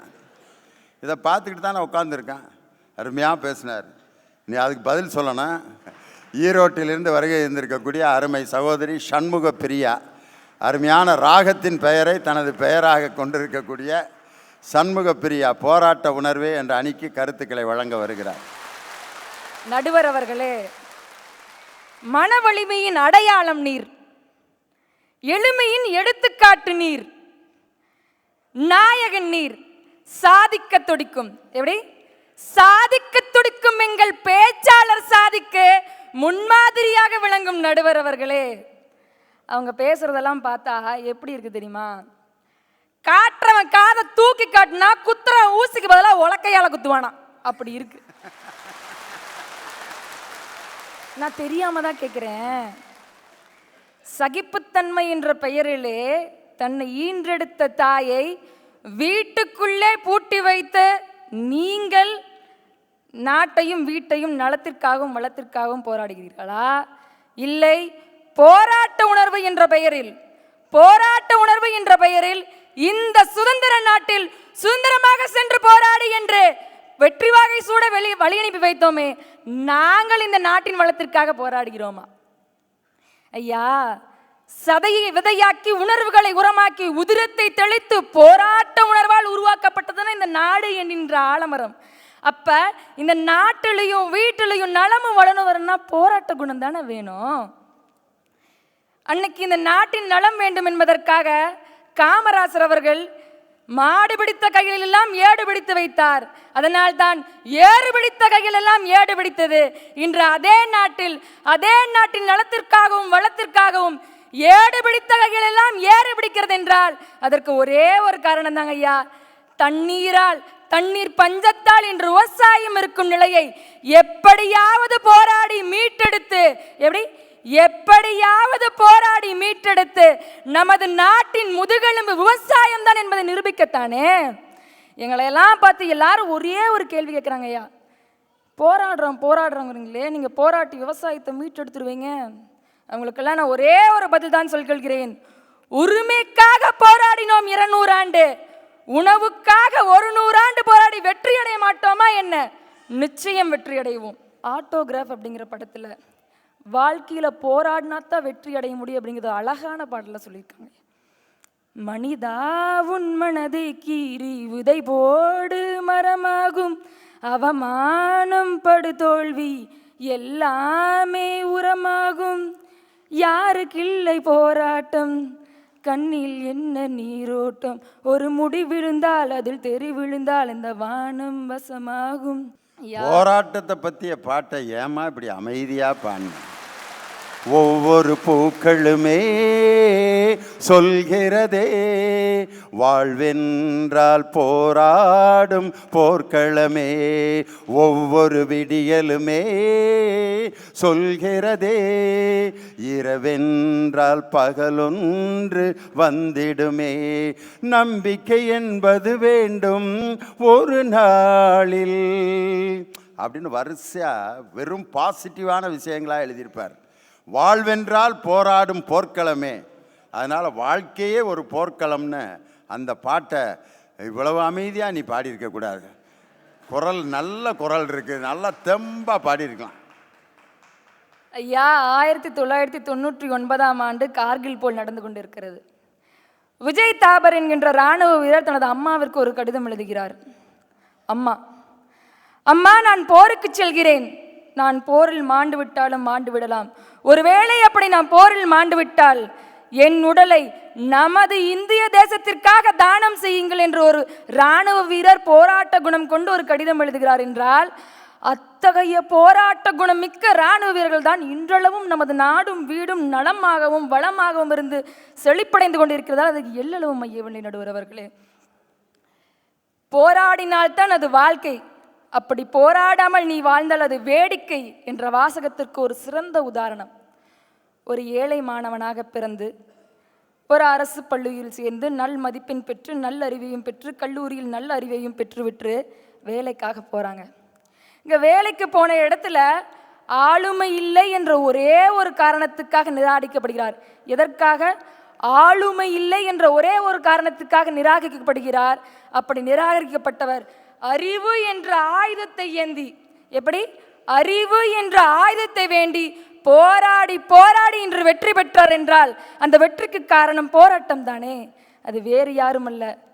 நமது நாட்டின் முன்னாள் குடியரசுத் தலைவரும் போராட்டத்தால் இந்திய மாணவர்களுக்கெல்லாம் இன்று எழுச்சி நாயகனாக இருக்கும் டாக்டர் APJ அப்துல் கலாம் ஐயா அவர்கள்தான். ஏழையின் மகனாக பிறந்து இந்த திருநாட்டை விட்டு பிரிந்து செல்லும் போது தமிழனாக மட்டுமல்ல ஒரு இந்தியனாக சென்றார் என்றால் அதற்கு காரணம் போராட்ட குணம் தானே. போராட்ட குணம்தான் நம் வாழ்க்கையும் நாட்டையும் வளமிக்கதாக மாற்றும் என்பதற்கு சிறந்த உதாரணம் ஈரோடு மாவட்டம் பெருந்துறை வட்டம் பெரிய வேட்டுவபாளையம் என்ற கிராமத்தைச் சேர்ந்த மக்களும் சுற்றியுள்ள கிராமத்தைச் சேர்ந்த மக்களும் அவர்கள் கிராமத்தையும் நலத்தையும் வளத்தையும் அளிப்பதற்காக வந்த அந்நிய நாட்டு கோலா கம்பெனியை போராட்டத்தால் விரட்டி அடித்தார்கள் என்றால் அப்ப போராட்டம் தான் அவர்களை வளத்தை காப்பதற்காக உதவியது. போராடினால்தான் நாம் வாழ்வில் அடையும் நலமும் வளமும் எப்பொழுதும் நிரந்தரமாக இருக்கும் என்பதற்கு சிறந்த உதாரணம் நீங்களாகவே இருப்பது என்பதால் போராட்ட குணமே என்று தீர்ப்பளிப்பீர்கள் என்ற நம்பிக்கையோடு வாய்ப்புக்கு நன்றி பாராட்டி விடுகிறேன். நன்றி, வணக்கம். ஆஹா, போராடித்தான் எல்லா உரிமைகளையும் நாம் பெற்றுக்கொண்டிருக்கிறோம். பிறக்கும்போது ஒரு குழந்தை கூட போராடித்தான் வயிற்றை விட்டு வெளியே வருது. அமைதியாக இருக்கிற குழந்தை டாக்டர் இப்படியே தொட்டு தொட்டு பார்ப்பாங்க, என்னப்பா மூமெண்ட்டே இல்லை, மூமெண்ட்டே காணோம். வலி வர்றதுக்கு ஒரு ஊசி போடுவாங்க, அப்பயும் வலி வராது. இங்கிட்டு கையை வச்சு அங்கிட்டு கையை வச்சு மூமெண்ட்டே இல்லை, என்ன பண்ணுறது? மூமெண்ட்டுக்கு ஒரு இன்ஜெக்ஷனை போட்டு பிறந்த பிறகு பிறப்பான்னு எதிர்பார்த்துக்கிட்டே இருப்பாங்க, முடியாது. சிசரியன் போட்டு 32,500 பில்லை போட்டு பிள்ளைய கொண்டு வந்து வெளியே கொண்டு வந்து போட்டால் இந்த இப்படியே இருப்பேன். உடனே நர்சம்மாவும் டாக்டரும் அவனை தலைகளுதா போட்டு குலுக்கி சப்புன்னு அரைஞ்சு அதுக்கப்புறம் அப்படிமா. அவன் வாழ்க்கையிலையும் அதே மாதிரி தான் இருப்பேன், எது நடந்தாலும் இப்படியே இருப்பேன். என்னடா கடையெல்லாம் மூடிட்டு போகிறாங்க, கடையெல்லாம் திறந்துட்டு போகிறாங்க, திறக்கவே மாட்டாங்க போல இருக்குடா. அதுக்கு என்ன செய்ய சொல்கிற? நாட்டில் அக்கிரமம் பண்ணிகிட்டு இருக்காங்கடா, பண்ணிட்டு போகிறாங்க, எல்லோரும் தானே பண்ணுறாங்க. பிறப்பு மாதிரியே வாழ்க்கையிலையும் இருப்பான். சில பிள்ளைய பாருங்கள், 7வது மாதத்துலேயே வங்குன்னு அவங்க அம்மா வகுத்த உதன்னு உதைப்பேன். அவன் கையை வச்சு பார்ப்பான், அங்கே வர உதைக்கிற உதைய, ஐயோ அப்பா. அவன் பாருங்க, டாக்டர் வந்து டிசம்பர் 6ஆம் தேதின்னு குறிச்சிருப்பார், ஆனால் நவம்பர் 7ஆம் தேதியே பிறந்துருவேன். அந்த அம்மா ரேஷன் கடையில் உட்காந்து மண்ணெண்ணெய் வாங்கிட்டு இருக்கேன், அப்போ பிறந்துருவேன். அவன் பாருங்க வாழ்க்கையில் எப்படி இருப்பானா, இந்த இப்படியே தான் இருப்பான். டிரைவரை ஓட்டியா சும்மா மாட்டு வண்டிய மாதிரி ஓட்டிக்கிட்டு பட்டிமன்றத்தில் உட்காந்தா தீர்ப்பை சொல்லி முடியா வீட்டுக்கு போவனாமா, சும்மா 6 பேர் வளன்னு பேசிக்கிட்டு என்ன அது? அவனுக்கு ஏதாவது முடிஞ்சுக்கிட்டே தான் இருக்கணுமே ஒழிய நடந்துக்கிட்டே இருக்கக்கூடாது. என்னடா ஆச்சு? ஒரு 30 எம்எல்ஏ கூப்பிட்டு மாற்றி காசை வாங்கி டக்குன்னு ஆட்சியை மாற்றி விட வேண்டியானே அப்படின்னு. என்னங்கடா இது, என்ன உருளைக்கிழங்கு வியாபாரமா டக்குன்னு கூப்பிட்டு வாங்கி மாற்றுறதுக்கு? அவன் எல்லாத்துலேயும் பரபரப்பாக இருப்பான். எப்படின்னா அந்த 8.5 மாதத்தில் பிறந்தவன் அந்த போராட்ட உணர்வோட குழந்தை பிறக்கிறப்பே போராடி தான் பிறக்குது. அந்த போராடுற குழந்தை தான் வாழ்க்கையில் எல்லாத்தையும் எதிர்த்து போராடும். ஒருத்தன் மனைவியை வீட்டுக்கு அனுப்பிச்சிட்டு அழுதுகிட்டு இருக்கான். இன்னொருத்தன் பொண்டாட்டி ஊருக்கு போயிட்டா, ஆகா ஏ மாப்பிள்ள வாங்கு மாப்பிள்ள டக்குன்னு ஆரம்பிப்பான் அப்படிங்கிறான். இன்னொருத்தன் வேதனையோடு உட்காந்துருக்கான். என்னடா நேத்தானடா போனா, ஏன்டா சண்டை போடுறதுக்கு ஆள் இல்லைடா. சண்டை இல்லாமல் நல்லாவே இல்லை. நான் வேற ஒருத்திக்கிட்ட சண்டை போட்டால் வேறு மாதிரி ஆயிடுது, ஜெயிலில் கொண்டு போய் வச்சிடுறாங்க. அந்த சண்டைக்கு ஆள் இல்லைப்பா. அது மாதிரி சண்டை போட்டுக்கிட்டு இருக்கிற வாழ்க்கை அப்படிங்கிறான். சண்டை போடுறதுக்கு ஆள் இல்லை. மனைவியை இதை சீக்கிரம் பிறந்த வீட்டிலேருந்து கூட்டிகிட்டு வரலாம்னு நினைக்கிறான் பாருங்க. இவன் தான் போராடி வாழ்க்கையில் மகிழ்ச்சியாக இருக்கிறவன். அருமையாக பேசுனாங்க. இதுக்கு பதில் சொல்லணும். சிவா ஐஷா உங்களுடைய பலத்த கரவழியோடு இப்பொழுது மேடைக்கு வருகிறார். சகிப்புத்தன்மை இருந்தால்தான் நாடும் வீடும் நலமும் வளம் பெற்று வாழ முடியும். ஆங்கிலேயன் வந்தான், ஆசனத்தை கொடுத்து விட்டு அகன்று போ என்றான். விளைந்திட்ட காய்களுக்கும் விற்கின்ற கனிகளுக்கும் வரி கொடு என்றான். அதையெல்லாம் சகித்ததனால்தான் சுதந்திரம் பெற்றோம் அன்று. ஆனால் நடுவர் அவர்களே, இன்னைக்கு நிலைமை என்னன்னு தெரியுங்களா? ஜனவரி பிப்ரவரியை தவிர்த்து மற்ற எல்லா வரியும் கட்டுற நம்ம மக்கள் கிட்ட ஜிஎஸ்டி வரின்னு புதுசா ஒண்ணு கொண்டு வந்தாங்க. அதையும் நாங்க சகிச்சுக்கிட்டோம். தமிழ்நாட்டில் பிறந்து தமிழை நீ பேசக்கூடாது, ஹிந்தியே பேசணும்னு சொல்லி ஹிந்தி மொழியை திணிச்சாங்க. அதையும் நாங்க சகிச்சுக்கிட்டோம். எதிரணிக்காரங்க பேசுறது எப்படி இருக்குன்னு தெரியுங்களா? சின்னாலப்பட்டி சிலுக்கு சினிமாவுக்கு போனாலாம் திரையில் ஆடுறதானே தரையில வந்து கட்டிக்கிறேன்னு சொன்னாலாம். புரியுதுங்களா நான் என்ன சொல்றேன்னு? வாழ்க்கையில் இப்படி ஒரு பழமொழி நான் கேள்விப்பட்டதே இல்லைம்மா. எங்க திண்டுக்கல் பக்கத்துல தான் இருக்கு சின்னாலப்பட்டி. அங்க கூட இப்படி ஒரு பழமொழி சொல்ல மாட்டான். சின்னாலப்பட்டி சிலுக்கு சினிமாக்கு போனாலாம் திரையில் ஆடுற கதாநாயகி தரையில வந்து கட்டிக்கிறேன்னு சொன்னானா. அந்த மாதிரி இருக்கு எதிரணி அந்த அக்கா பேசுனது. நமக்கும் நம் தேசத்திற்கும் நம் உழைப்பிற்கும் எவ்வகையிலும் சம்பந்தமில்லாத ஒருவன் நம் நாட்டிற்குள் புகுந்து நம் உழைப்பை சுரண்டி நம்மையே அடிமைப்படுத்தி அந்த வெள்ளக்காரன் இடத்தில் அகிம்சை என்னும் ஆயுதத்தை கையில் எடுத்து சுதந்திரம் பெற்று தந்தார் காந்தி. இதுவே ஒரு சகிப்புத்தன்மை அல்லவா? அன்று அவர் சகிப்புத்தன்மையை மேற்கொண்ட நாள்தான் நமக்கு சுதந்திரம் கிடைத்தது. நமக்கு சுதந்திரம் கிடைத்ததனால்தான் நாம் இன்று சுதந்திரமாக பேசுகின்றோம். நாடு போற்றும் நல்லவர் முத்தமிழறிஞர் தலைவர் டாக்டர் கலைஞரை பற்றி வைரமுத்து அழகா ஒரு கவிதை எழுதியிருப்பாரு. என்னன்னா, உன் மீது அடித்த புயல் சமுத்திரத்தின் மீது அடித்திருந்தால் பாதி சமுத்திரம் பாறையாக போயிருக்கும். உன் மீது அடித்த புயல் இமயத்தின் மீது அடித்திருந்தால் இமயம் கூட 2 அடி நகர்ந்திருக்கும் என்று. இப்படி அத்துணை துன்பங்களையும் சவால்களையும் சகித்து வாழ்ந்ததனால்தான் இன்றளவும் அரசியல் ஞானியாக வாழும் வள்ளுவராக திகழ்ந்த முத்தமிழறிஞர் கம்பீர கலைஞர் எங்கள் கருணாநிதி கொடும் வம்பான பகையாவும் சரணாகதி செம்பூட்டும் கலைத்தோட்டம் தேமாங்கனி அவர் திருச்செல்வன் தமிழ்நாட்டின் வரலாறினி. அவர் திருச்செல்வன் தமிழ்நாட்டின் வரலாறினி. நடுவர் அவர்களே, உங்ககிட்ட ஒரு கேள்விங்க ஐயா. உங்க மனைவி மேல நீங்க வச்சிருக்கிறது மரியாதையா பயமா? என்னம்மா இப்படி ஒரு பட்டிமன்றம் திடீர்னு குறுக்கு பட்டிமன்றம் வரும்னு நான் எதிர்பார்க்கவே இல்லை. அதாவதுப்பா, ஒரு சில நேரத்தில் பயம் கலந்த மரியாதை, ஒரு சில நேரத்தில் மரியாதை கலந்த பயம், ஒரு சில நேரத்தில் பயம்னா என்னான்னு தெரியாது, மரியாதைன்னா என்னான்னு தெரியாமல் உட்காந்துருப்பான். அதெல்லாம் பல வகை இருக்குமா. உனக்கெல்லாம் என்னம்மா தெரிய போகுது? நீயும் கல்யாணம் பண்ணப்போ தான் உனக்கு இதற்கு விடையே தெரியும். சரி, உங்க மனைவி இப்போ மதியான சாப்பாடு செஞ்சு தராங்க ஐயா, விரும்பி சாப்பிடுவீங்க இல்லையா? அந்த சாப்பாட்டில் 2 உப்பு அதிகமாக போட்டு தந்துடுறாங்க, என்ன பண்ணுவீங்க? சாப்பிட்டு தான் ஆகணும், வேறு என்ன செய்கிறது? போட்ட உப்பை திருப்பி எடுக்க முடியுமா? கறந்த பாலை திருப்பி மடிக்கு கொண்டு போகிற மாதிரி தான். போட்ட உப்பை ஒன்றும் செய்ய முடியாது, சாப்பிட்டுக்கிட்டு இருக்க வேண்டியதான். சாப்பிட்டுக்கிட்டு தான் இருக்கேன், வேறு என்ன செய்ய சொல்கிறீங்க? சகித்துக் இப்போ கொள்வீர்கள். கைதட்டு நாள் பூரா சாப்பிட்டுக்கிட்டு தான் இருக்கீங்க, வேறு ஒன்றும் இல்லை. நம்மளுக்கு எவ்வளோ ஓட்டு கிடைக்குதுன்னு தான் நான் டெஸ்ட் விட்டேன். பூரா கலைஞர் டிவி ரசிகர்கள் பூரா உப்புத்தேன், வேற வழியில். இப்படி குடும்பத்தில் சகித்துக் கொண்டு வாழ்ந்தால்தான் குடும்பம் தலைத்தோங்கும். குடும்பம் தலைத்தோங்கினால்தான் நாடு நலம் பெறும். இதுதான் எங்களுடைய வாதமாக இன்று இருக்கின்றது. நடுவர் அவர்களே, ஒரு பெண் பிறக்கின்றாள், தந்தைக்கு மகளாகிறாள், தாய்க்கு மகளாகிறாள், பின்பு திருமணமாகின்றது, ஒரு வீட்டிற்கு மருமகளாக போகின்றாள். அங்கு அவள் சந்திக்கக்கூடிய சவால்கள் என்ன தெரியுங்களா?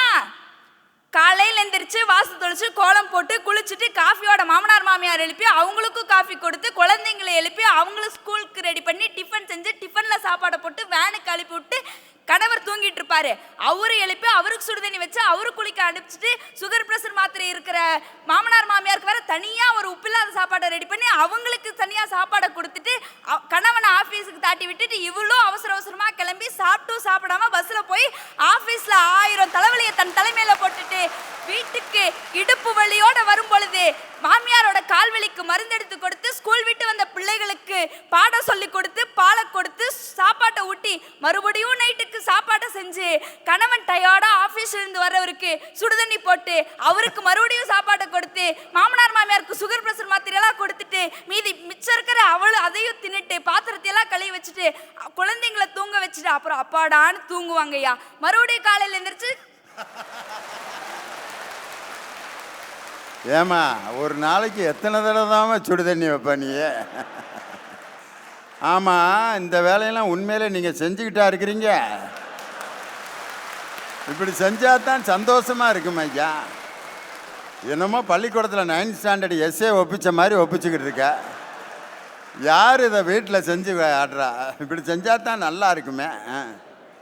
இத்தனை வேலைகளையும் தன் தலை மீது சுமந்து கொண்டு சகித்து வாழ்வதனால்தான் ஒரு பெண் தாயாகிறாள், தங்கையாகிறாள், மனைவியாகிறாள், ஒரு வீட்டிற்கு சிறந்த மருமகளாக வீட்டில் வலம் வருகிறாள். ஒரு வீட்டில் மகிழ்ச்சி மலர பெண்ணினுடைய சகிப்புத்தன்மையே முக்கிய காரணமாக இருக்கின்றது. நடுவர் அவர்களே, போராட்டம்னு பேச வந்தவங்க கிட்ட ஒன்று கேட்டுக்கிறேன். நீங்கள் அநீதிகளை எதிர்த்து போராடும் பொழுது உங்களுக்கு ஏற்படும் இன்னல்களையும் கஷ்ட நஷ்டங்களையும் சவால்களையும் சகித்து இருந்தால்தான் உங்களுடைய போராட்டத்திற்கே வலுவு கிடைக்கும் என்பதனை நீங்கள் மறந்து விடாதீர்கள். இறுதியாக நபிகள் நாயகத்தின் சகிப்புத்தன்மை நல்வழியானது, காந்தியின் சகிப்புத்தன்மை அகிம்சையானது, கலாமின் சகிப்புத்தன்மை அறிவியலானது, இயேசுவின் சகிப்புத்தன்மை இரக்கமானது, புத்தரின் சகிப்புத்தன்மை அப்பழுக்கற்ற அன்பானது, கர்ணனின் சகிப்புத்தன்மை நல்ல நட்பானது. நடுவர் அவர்களே, உங்களுடைய சகிப்புத்தன்மை எங்களுக்கு நடுநிலையான நீதியானது என்று கூறி என் உரைக்கு திரையிட்டு உங்களிடமிருந்து விடைபெறுகிறேன். வாய்ப்பளித்த அத்துணை நல்லுளங்களுக்கும் என் மனமார்ந்த நன்றி. உண்மையிலே ஒரு இன்டர்வியூ நடந்துச்சு. அப்போ அந்த இன்டர்வியூவில் இவன் எப்படியப்பட்டவன்னு செக் பண்ணுறதுக்காக அந்த இன்டர்வியூ நடத்துகிறவர் பாவக்காய் கூட்டும் கேசரியும் வச்சுருக்காரு, எப்படி சாப்பிட்றாங்கன்ட்டு. இன்னொருத்தனுக்கும் அதே மாதிரி பாவக்காய் கூட்டு கேசரி, 5 பேர். அதில் சில பேர் வந்த உடனே டக்குன்னு கேசரி எடுத்து டக்கு டக்கு டக்குன்னு சாப்பிட்டான். அதுக்கப்புறம் பாவக்காயை திங்க முடியல அவனால் அப்படின்ட்டு. ஆனால் ஒரே ஒருத்தன் மட்டும் கசப்பான பாவக்காயை முதல்ல கச்சுன்னு அடித்து அப்படின்ட்டு கேசரியை ரசித்து சாப்பிட்டான். அந்த மேனேஜர் சொன்னார், யூ ஆர் அப்பாயிண்டட் அப்படின்னாரு. என்ன காரணம்னா, முதல்ல கஷ்டமான விஷயத்தை தேர்ந்தெடுத்து அந்த கஷ்டத்தை அனுபவிச்சுட்டு அந்த கஷ்டத்தின் மூலம் கிடைக்கக்கூடிய அந்த கேசரிங்கிற மகிழ்ச்சியை அவன் அனுபவிக்கிறானோ அவன்தான் நிரந்தரமான மகிழ்ச்சியை அடைய முடியும். ஒரு சின்ன கேசரி பாவக்காவிலே இவ்வளோ விஷயம் இருக்கும்போது வாழ்க்கையில் சகிப்புத்தன்மை எவ்வளோ தேவைப்படுதுங்கிறதுக்கு இதுக்கு மேலே ஒரு உதாரணம் சொல்ல வேண்டியதில்லை. அழகாக பேசினாங்க. இதுக்கு போராட்ட உணர்வே அப்படிங்கிற அணியை நிறைவு செய்ய மதுரை சங்கர் உங்களுடைய கரவொலியோடு போராட்ட உணர்வே அப்படிங்கிற அணியை நிறைவு செய்ய வருகிறார். ஒரு அருமையான தலைப்பு நடுவர் தந்திருக்கிறார். அன்பிற்குரிய நடுவர் அவர்களே, ஒரு குழந்தை பிறக்க வேண்டும் என்று சொன்னால் கூட மனிதன் உணர்வுகளோடு போராடுவது தான் வழக்கம். ஒரு தேன் கிடைக்க வேண்டும் என்று சொன்னால் கூட வண்டு பூவோடு போராடுவது தான் வழக்கம். அந்த பழனி மலையிலே இருக்கிற சாமி கூட தினமும் பன்னீரிலே நீராடுவது தான் வழக்கம். ஆனால் இங்கு இருக்கிற சாமிக்கோ தினமும் பன்னீரோடு போராடுவதே வழக்கம்.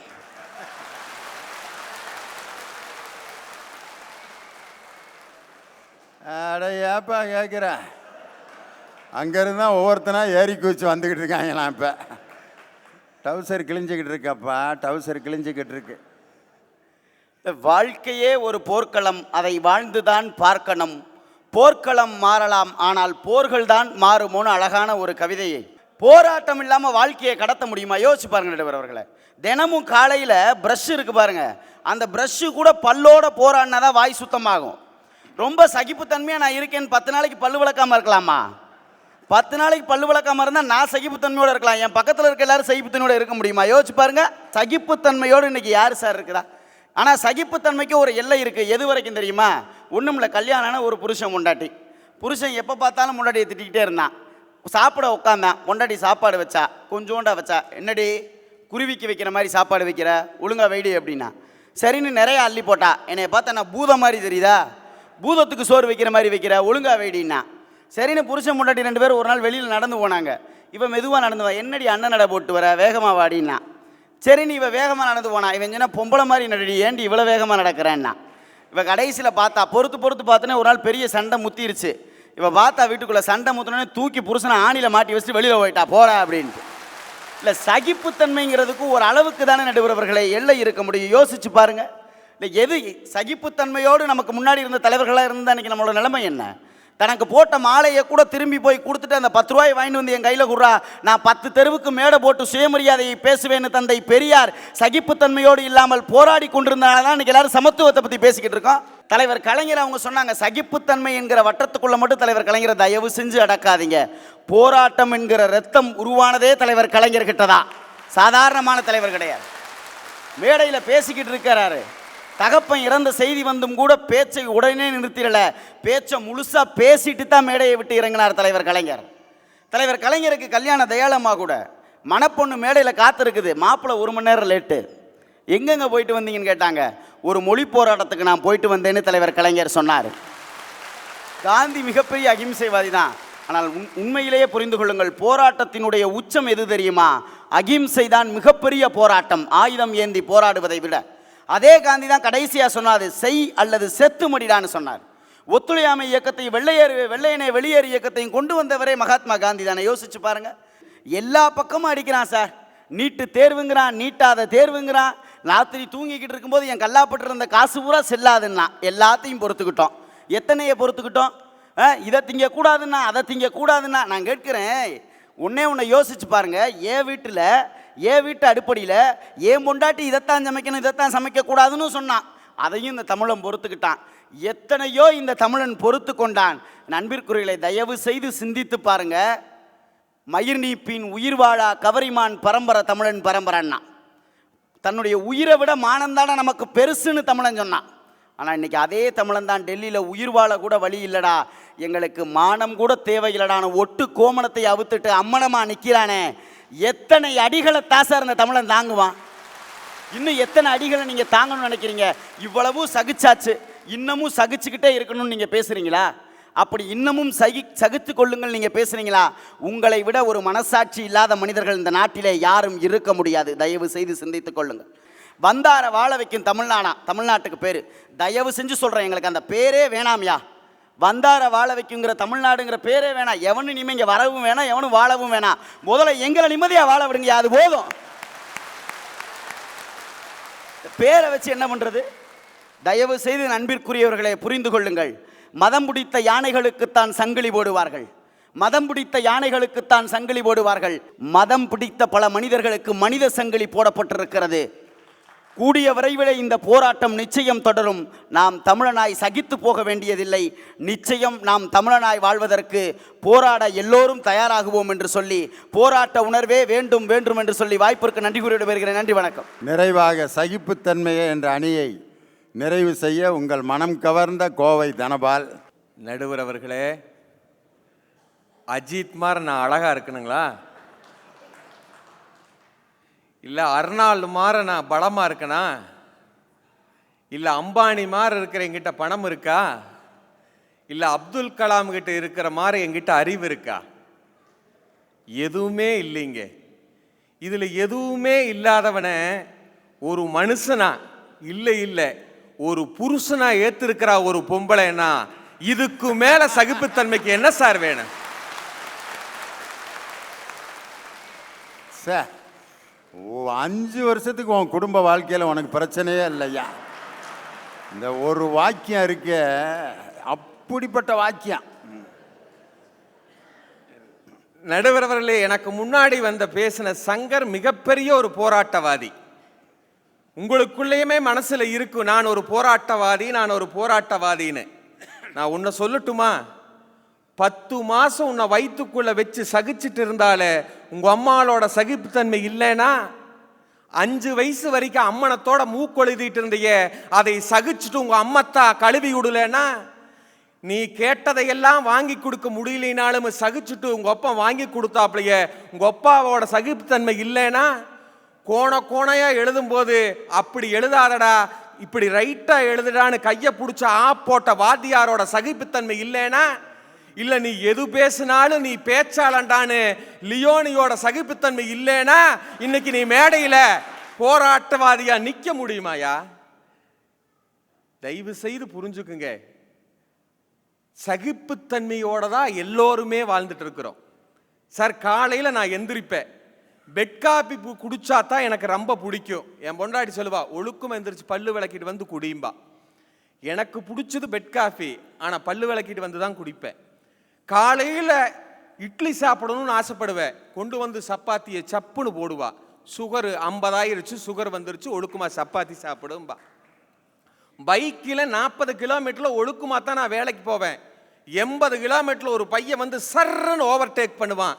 எனக்கு பையன் மேலே கோவந்தா, இருந்தாலும் நான் ஒன்றும் பண்ண மாட்டேன். கூட்ட நெரிசலில் 9 மணி நெரிசலில் காலையில் அத்தனை டயர்டாக போய் 9:02க்கு போவேன். எங்கள் மேனேஜர் சொல்லுவான், பட்டிமன்றத்தில் மட்டும் வாய்கிளிய பேசுகிற டைம் மேனேஜ்மெண்ட் பற்றி, ஆனால் வந்திருக்கிறது எப்போ பாரு லேட்டும்பா. இத்தனையும் சகிச்சுட்டு நம்ம சாயந்தரம் டிவியில் வந்து உட்கார்ந்தோம்னா, பொண்டாட்டி பக்கத்தில் புள்ள பக்கத்தில் உட்கார்ந்தோம்னா டிவியில் நாடகம் போடுவான். புருஷனை எப்படியெல்லாம் கொள்றதுங்கிறத விதவிதமாக போடுவான் டிவியில். இதையெல்லாம் சகிச்சுட்டுதாயா நம்ம அந்நாடு வாழ்ந்துட்டு இருக்கிறோம். மகிழ்ச்சியா இல்லை? இந்தியன் ஜுடிஷியல் என்ன சொல்லுது தெரியுமா? 1000 குற்றவாளிகள் தப்பிக்கலாம், ஆனால் ஒரு நிரபராதி தண்டிக்க கூடாது என்று உயர்ந்த ஜுடிஷியல் நம்ம இந்தியனுடைய ஜுடிஷியலுங்க. நீங்க யோசிச்சு பாருங்க, ஒரு புறம் பஜனை மடம், ஒரு புறம் தொழுதல், ஒரு புறம் ஜெபம், மூன்றையும் ஒரே வீதியிலே சந்திச்சு கொண்டு இருக்கிறோம் இல்லையா? நம்மளுடைய நாடு மதசார்பற்ற நாடு.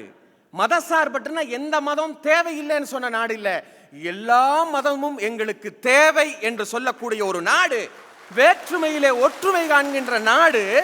இந்த நாட்டில் வந்துட்டு போராட்டம் வேணும்னு சொல்றாங்களே, நியாயமா சார்? நான் கேட்கிறேன் சார், இந்த உலகம் என்ன சொல்லுது தெரியுமா? எல்லா இராணுவங்களுமே ஆயுதங்களோடு தான் போருக்கு வரும், ஆனால் இந்திய ராணுவம் ஒன்று மட்டும்தான் ஆயுதங்களோடு மனித நேயத்தையும் சேர்த்து கொண்டு வருகிறது என்று இந்த உலகம் சொல்லுகிறது. உங்களுக்கு தெரியுமா, போராட்ட குணம் வேண்டும் என்று எந்த நாடும் பிரகடனம் செய்யவில்லை, ஆனால் சகிப்புத்தன்மை வேண்டும் என்று 1995 ஆண்டை சர்வதேச சகிப்புத்தன்மை ஆண்டு என்று இந்த உலகம் அறிவித்தது என்று சொன்னால் சகிப்புத்தன்மை தான் வேண்டும் என்று உலகத்துக்கே தெரியுதுங்க. நீங்க இந்திய ராணுவத்தினுடைய மனிதநேயம் இருக்குல்ல, அது ஒரு குறும்படம் எடுத்தா ஒரு இளைஞன், வாகா எல்லைன்னு அதுக்கு பேரு. அதுல இந்தியாவும் பாகிஸ்தானும் பார்டர்ல நிகழ்கின்ற ஒரு 2 நிமிட காட்சி. முதல்ல பாகிஸ்தான் வீரருக்கு டீ வருது, டீ கொடுக்கின்ற பொழுது இந்திய ராணுவத்திற்கு கொடுக்குறான், இந்தாங்க சாப்பிடுங்கன்னு. உடனே இந்திய ராணுவம் என்ன பண்றான்னா, பக்கத்தில் இருக்கிற நாய்க்குட்டிக்கு கொஞ்சம் ஊத்திட்டு அது நாய்க்குட்டி சாப்பிட்டதுக்கு அப்புறம் ஒரு 5 நிமிஷம் கழிச்சு இந்திய ராணுவம் அந்த டீயை குடிக்கிறான். அதுக்கப்புறம் ஒரு அரை மணி நேரம் கழிச்சு இந்திய ராணுவனுக்கு ஒரு கேக் வருது. கேக் வந்த உடனே அவர் டீ கொடுத்தாரு இல்லையா, அதனால இந்திய ராணுவம் பாகிஸ்தான் வீரனுக்கு இந்தாங்க கேக் கொடுங்கன்னு உடனே நாய்க்குட்டிக்கு போடல, மலார்னு இந்திய ராணுவம் சாப்பிடறதுக்கு முன்னாலேயே பாகிஸ்தான் ராணுவம் சாப்பிட்டான். அப்ப இந்திய ராணுவன் கேட்டா, எங்க ராணுவத்தில் உறுதிமொழி ஏற்கின்ற பொழுது உங்கள் நாட்டிலே சொல்லவில்லையா? எங்கள் நாட்டிலே சொல்லி இருக்கிறது, எதிரி நாடு இல்லை, எந்த நாட்டுக்காரன் கொடுத்தாலும் அதை பரிசோதித்து விட்டு தான் சாப்பிட வேண்டும் என்று எங்கள் ராணுவம் உறுதிமொழி ஏற்றது. உங்கள் நாட்டிலே சொல்லிக் கொடுக்கவில்லையானும் போது பாகிஸ்தான் வீரன் சொல்லுவா, எங்கள் நாட்டிலும் உறுதிமொழி ஏற்கின்ற பொழுது அந்த உறுதிமொழியை ஏற்றோம். அதோடு ஒன்றை சொன்னார்கள், இந்தியர்கள் என்றுமே விருந்திலே மருந்து வைக்க மாட்டார்கள் என்று சொன்னார். கலைஞரை பேசினார்கள், அண்ணாவை பேசினார்கள், பெரியாரை பேசினார்கள். பெரியார் போர்க்களத்தின் விளைநிலம். போராட்டம் பெரியாரிடம் இல்லை என்று நான் சொல்ல முடியாது. ஆனால் கல்லுக்குள் ஈரம் இருப்பதைப் போல தந்தை பெரியாரினுடைய உள்ளத்திலும் சகிப்புத்தன்மை எந்தெந்த இடத்திலே எவ்வளவு இருந்தது என்பதை தெரியுமா? ஒரே ஒரு செய்தியை சொல்லுகிறேன். மேடையிலே போராட்டத்தோடு பேசுகிறார், உணர்ச்சி வசப்போட்டு பேசுகிறார். புரியாத அறியாத பாமரன் செருப்பை தூக்கி பெரியாரின் மீது எறிகிறார். பெரியார் வருத்தப்படலை, கோவப்படலை. ஏண்டா எரிஞ்சேன்னு போராட்டத்தில் கேட்கல, சிரிச்சுட்டு சொன்னாரு, டேய் இன்னொரு செருப்பி என் மேலேயே எரிடா, இன்னொரு செருப்பி என் மேலே எரி, ஏன்னா ஒன்றை வச்சுட்டு உனக்கும் பிரயோஜனம் இல்லை, எனக்கும் பிரயோஜனம் இல்லை, எரிடா நானாலும் போட்டுக்கிறேன்னு சொன்னார். நீங்கள் யோசிச்சு பாருங்க, அதுதானே சகிப்புத்தன்மை.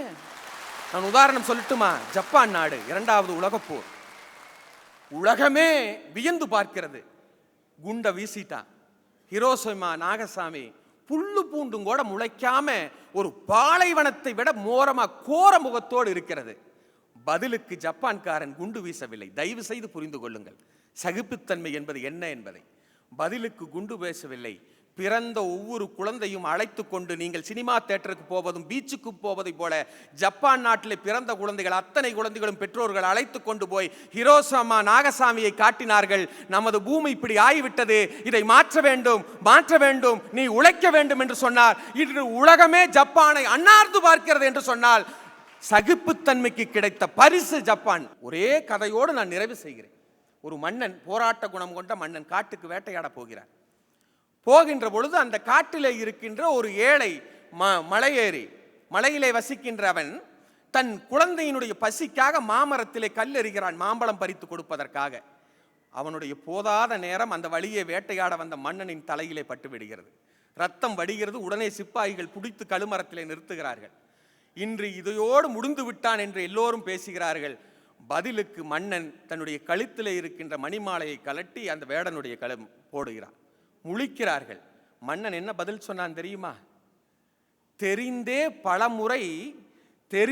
பலமுறை கல்லெறிந்தான் அந்த வேடன். ஆனால் எத்தனை முறை காயப்படுத்தினாலும் தன்னை காயப்படுத்தியவனுக்கே கனியை கொடுக்கிறது மாமரம். தெரியாமல் ஒரு முறை என்னை காயப்படுத்தினான் அந்த வேடன், அதற்காக நான் தண்டனை கொடுத்தானா?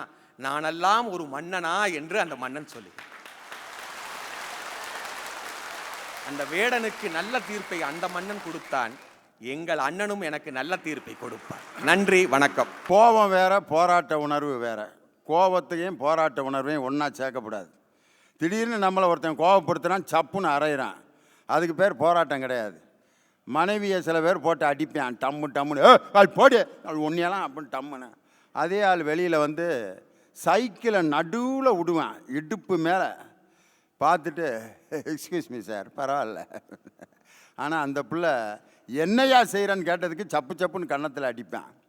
அதுக்கு பேர் கோபம். ஆனால் போராட்டம் என்பது ஒரு அநீதியை பார்த்து நமக்கு வரக்கூடிய ஒரு உணர்வு, அதுதான் போராட்டம். மழையை பார்த்து சகிச்சுக்கிறோம். மழை திடீர்னு வருது, பைக்கில் அப்படியே மழையோடு போகிறேன். பிள்ளைய பள்ளிக்கூடம் முடிஞ்சு வருதுங்க, மழை வந்துருச்சு, நனைஞ்சிக்கிட்டே ஜாலியாக வருதுங்க.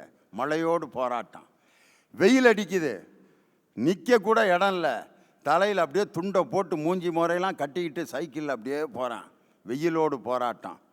அதே மாதிரி குளிரோடு போராட்டம். கம்பளியை போட்டு போத்திட்டு உட்காந்துருக்கான்.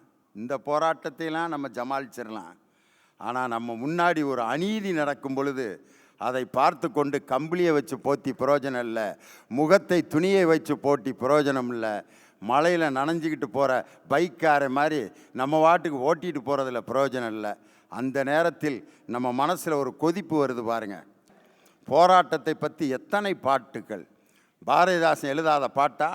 ஓடப்பர் ஆகியிருக்கும் ஏழையப்பர் ஓர் நொடிக்குள் உதயப்பர் ஆகிவிட்டால் ஓடப்பர் ஏழையப்பர் எல்லாம் மாறி ஒப்பப்பர் ஆகிவிடுவாய் உணரப்பா நீ என்று உலகப்பன் பாட்டை பாடினார் பாரதிதாசன். பட்டுக்கோட்டை கல்யாண சுந்தரம் போராட்டத்துக்கு அவர் எழுதின பாட்டு மாதிரி உலகத்தில் யாராலும் எழுத முடியாது.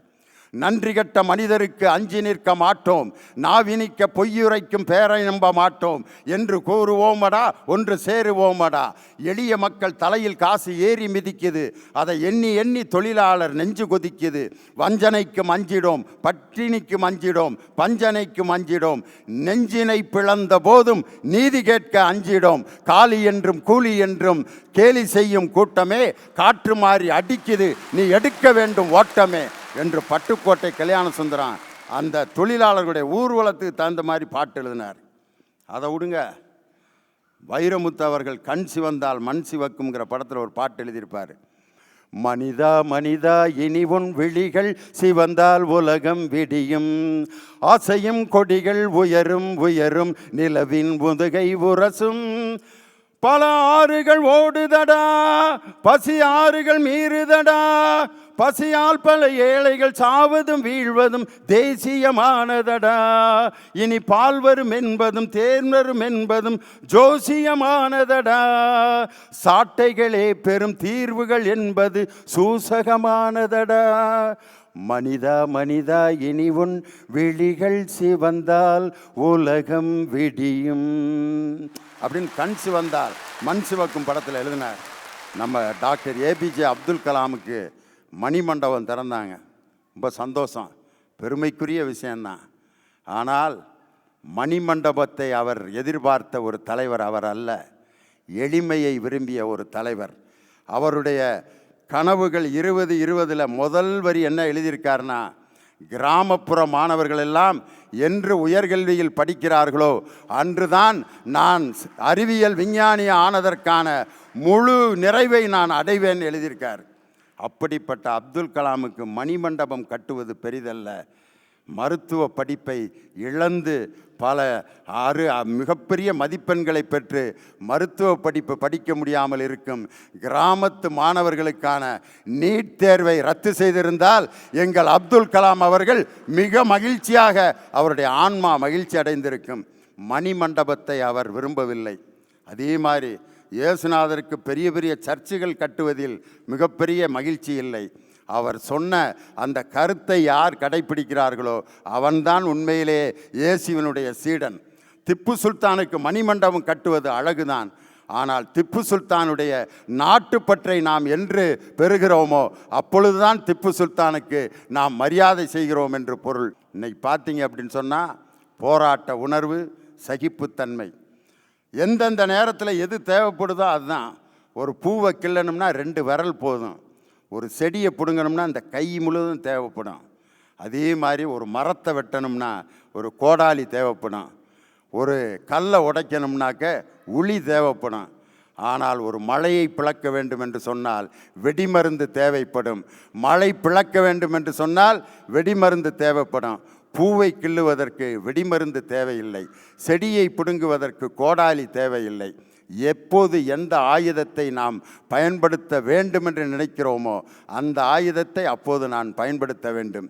ஆனால் இன்னைக்கு நாட்டினுடைய நிலைமை, கெடுபிடி செய்பவர்களின் கையிலே இன்று எடுபிடிகள் மாட்டிக்கொண்டு, கெடுபிடி செய்பவர்களின் கையிலே எடுபிடிகள் மாட்டிக்கொண்டு மக்களை மறந்து திரிகிறார்கள். ஆனால் ஒரு போர் வீரனாக, ஒரு குறுநில மன்னனாக, ஒரு போர் வீரனாக, குறுநில மன்னனாக, இளவரசனாக பயிற்சி பெற்று தளபதி வரைக்கும் என்று பயிற்சி பெற்றிருக்கக்கூடிய ஒரு தளபதியால் தான் நாளைக்கு மன்னனாக முடியுமே ஒழிய கெடுபிடிகளுக்கு பயந்திருக்கும் எடுபிடிகள் இந்த நாட்டினால் தூக்கி எறியப்படுவார்கள். வீரனாக, குறுநில மன்னனாக, இளவரசனாக, தளபதியாக பயிற்சி பெற்றவர் தான் நாளை மன்னனாக முடியும். எனவே ஒரே வரியில் தீர்ப்பு சொல்கிறேன், ஆடி கறக்கிற மாட்டை ஆடித்தான் கறக்கணும், பாடி கறக்கிற மாட்டை பாடித்தான் கறக்கணும். தேவைப்படும் போது போராடுவோம், சகித்து கொள்ளும் நேரத்தில் சகித்து கொள்வோம். இரண்டும் நமக்கு ஆயுதங்களாக பயன்படுத்த வேண்டிய நேரத்திலே பயன்படுத்தினால் உண்மையான விடுதலையை நாம் அடைவோம் என்று சொல்லி உங்கள் அனைவருக்கும் மீண்டும் என் சுதந்திர திருநாள் வாழ்த்துக்களை சொல்லி, நாட்டில் விரைவில் மாற்றம் நிகழ நாம் அனைவரும் போராடுவோம். அதே நேரத்தில் நடக்கவில்லை என்றாலும் சகித்து கொண்டிருப்போம் என்று சொல்லி உங்களிடமிருந்து விடைபெறுகிறேன். நன்றி, வணக்கம்.